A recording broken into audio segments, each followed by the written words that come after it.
Okay, guys, hello, welcome to the behind the scenes. I'm here with Chris Araya. And, What's up? And this is kind of behind the scenes, so you'll watch this and you'll be excited for the actual full podcast, which is coming soon. Let's do it. So let's start with you and your business, Chris. Oh, man. Araya Health. So in the full interview, people are going to learn a lot about you. Okay. Right?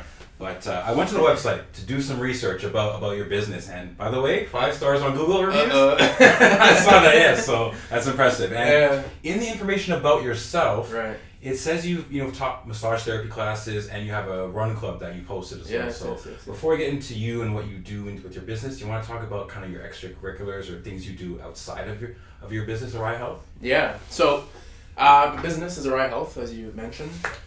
So the interesting thing with the brand is it's an extension of myself, and I believe that people need guidance in their health. So not only is the brand Araya Health providing a service, but I like providing what's called the Araya Health ecosystem. And that's not, I don't know if that was mentioned on the website, but the ecosystem, I provide opportunities to the community. Okay. Whether it's in Toronto, whether it's in different cities, because we travel, right? Perfect. So we provide opportunities for people to participate in community events, whether it's a running club. If you went really far back into the website, I don't know. I'm not sure. I don't know what this you is saw. About you part, like the info about each person. So right? I'll tell you, in the last few years, we had a track and field event. Nice. A track and field event. Everyone was just completely loving it, right? We had prizes. We had over $2,000 in prizes. Like, it was just really well accepted. Awesome. After that, we did soccer, baseball. After that, we did... yeah, exactly. And you know what? Every time we do an event, we associate it with a charity. So I forget what the first charity, off the top of my mind, I forget what the first event charity was. But the second event, we did soccer, baseball to raise money for shelter dogs. Oh, yeah. Right and then on, the next right event, we raised money for what was happening in the States, how parents were being separated from, I think it was called ICE, when Trump was separating the parents from their children and they were being deported. Yeah, we raised money to get the parents together with their children because we hired lawyers. Whoa. How wild is that? That's extensive, but it's for a good cause. It's for a good cause, yeah. So going back to what I like doing outside of the business, it's an extension of myself, and I'm trying to develop this ecosystem where if it's not a run club, it's events where people can participate so that you can embrace to that next level being active with your lifestyle. Yeah, okay, I like that. Yeah. That's all inclusive. I like that a lot. Yeah, I love it as well.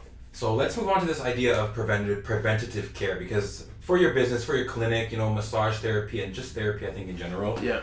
I feel like the majority of people acknowledge and understand healthcare in the way of the mainstream medicine model, which is kind of you treat symptoms and diseases as they occur, so in the present moment, whereas in a reactive state, right? But as opposed to focusing on methods to prevent the need to go to a hospital and rely on drugs and medication.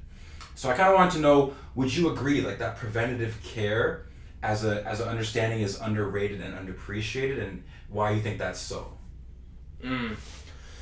So that's a deep-seated question. Trying to get to the real. Yeah. So here's the thing: the healthcare system. Okay, there's a lot of pros to it. There's a lot of cons to it. But the healthcare system in Canada gets a lot of shit thrown towards it because the way it's designed, and it's actually designed for reactive care.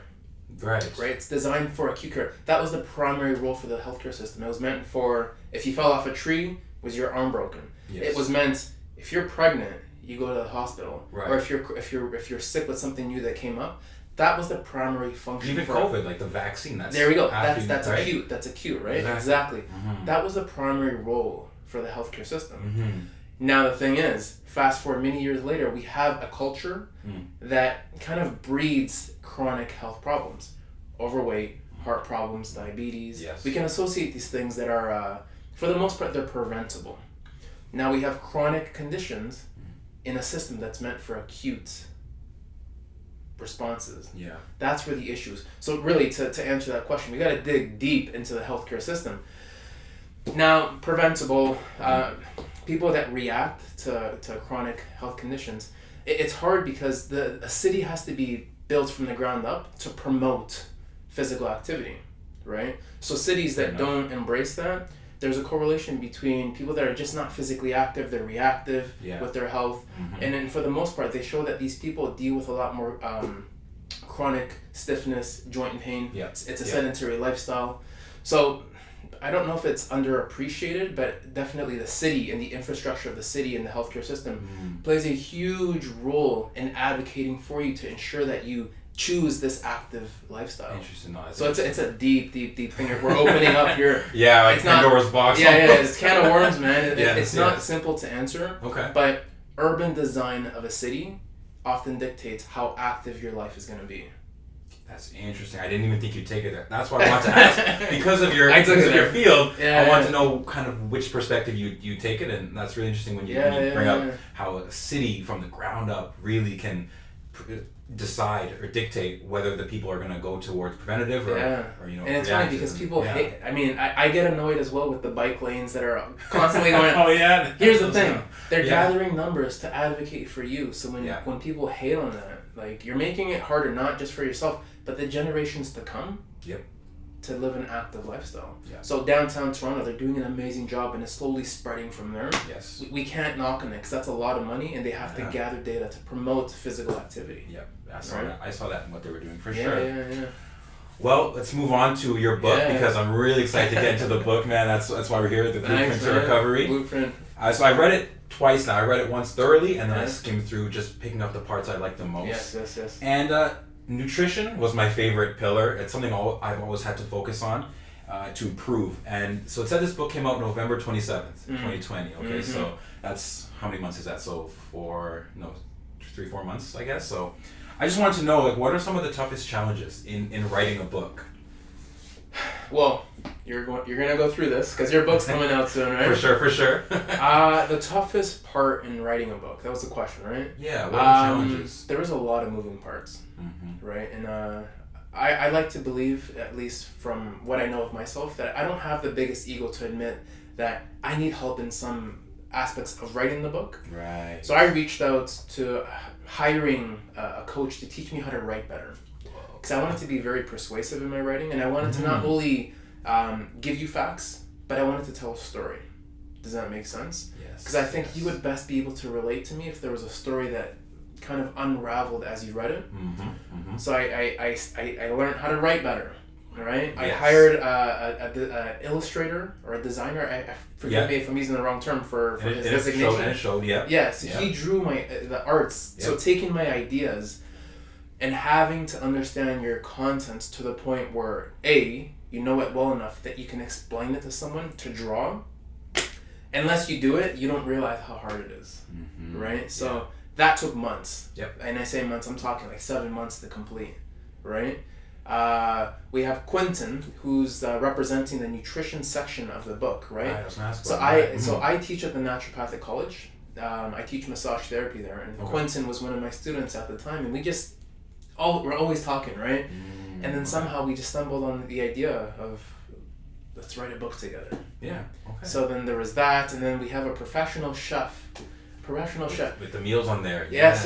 So part of the book we have recipes. So for people that are gonna eventually read the book, the chef took Quentin's nutritional information and he made recipes based off of the nutritional content.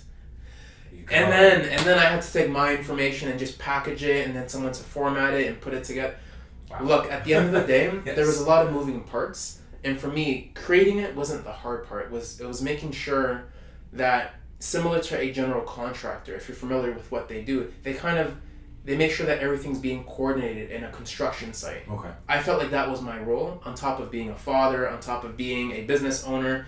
It was so much work that if you're gonna do this, man, good luck. If you're gonna do this, good luck, man, because it was hard. It was a lot of work. That sounds like a lot of moving parts. I wouldn't even know by looking at the finished product. You would never know all the things that go on before leading up to it. Honestly, you'd never know. And I could honestly say that when I look back, I gave it my best shot.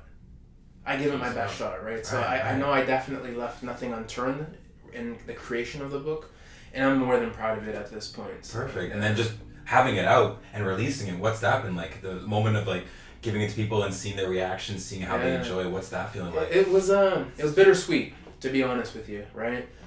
sweet because I can check it off my bucket list, right? There you go. But there was a part of me that, because there was so much happening in the creation of the book, by the time I finished it, what do I do now?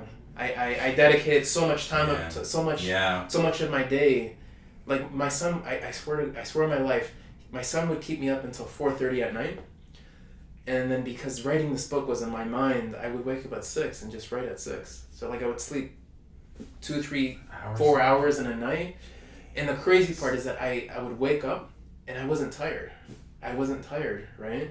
Just because something was like driving me to create this book, right? Yes. And then I would go to work and everyone would tell me I looked like shit because my eyes were... So my body was struggling, but I just had this passion to create this book. So it was bittersweet in the sense that I loved it. I like creating it. I get to show this thing that I'm proud of. Yeah. But at the same time, I had to move on with it and work on something else, right? Yeah, no, I have a feeling it's just like the first book for you, because once you complete that, you're gonna want that feeling back. You're gonna have new ideas as you move forward with your business, with your life, and there'll be another book sometime down the road. Volume 2 is coming soon. Okay, there you go. And then just lastly, man, I want to give you custom mask. You asked for it, so there you go. Brought it for you. Thanks. There you man. go. Well, look, I'm happy we can support each other, right? Yeah, exactly. There you go. Thank you. I appreciate it, man. Thank you. So I guess that's all for the behind the scenes. We'll get into the full interview, so make sure you guys are ready for that. And all right, see you there. Peace, guys.